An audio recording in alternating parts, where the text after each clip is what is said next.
Satuan Reserse Kriminal Polres Nagan Raya berhasil menangkap seorang sopir bersama truk tangki Pertamina yang kepergok mencuri BBM dengan modus kencing di jalan.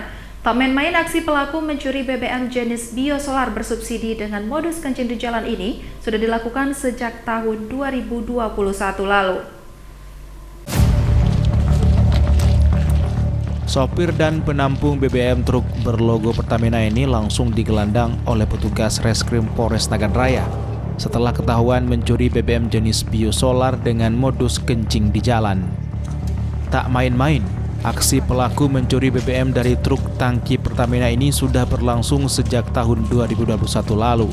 Terbongkarnya aksi pelaku setelah kepergok warga dan langsung dilaporkan ke pihak kepolisian Polres Nagan Raya.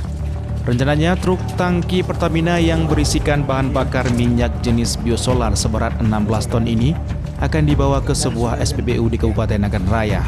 Dari tangan pelaku berinisial SA, polisi berhasil mengamankan sejumlah barang bukti diantaranya truk tangki Pertamina, segel Pertamina, dan selang BBM.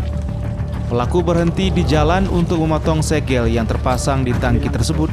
Kemudian pelaku memindahkan BBM ke pelaku lainnya yang berinisial SA menggunakan alat bantu ember. Telah melakukan kegiatan tersebut lebih kurang sejak tahun 2021. Berarti berapa tahun? Dari keterangan tersangka bahwa pembeli minyak tersebut adalah saudara Faisal, sudah kita amankan juga, kan? Diduga telah melanggar, yang bersangkutan kedua-duanya melanggar pasal Undang-Undang pasal 55 Undang-Undang Republik Indonesia tahun 2022 tahun 2021 tentang minyak dan gas bumi. Akan dilakukan pemeriksaan dari pihak yang bersangkutan, pihak pengangkutan, dan pihak Pertamina, pihak depo. Dia dari depo ngisi segelnya dari salah satu oknum. Ini lagi kita lakukan, kasih ke dia dalam kondisi nggak disegel, jadi dikasih ke dia, ya kan?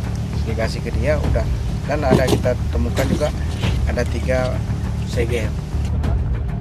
Kini kedua pelaku masih dalam pemeriksaan aparat kepolisian dan para pelaku terancam Undang-Undang Migas dengan ancaman hukuman 6 tahun penjara.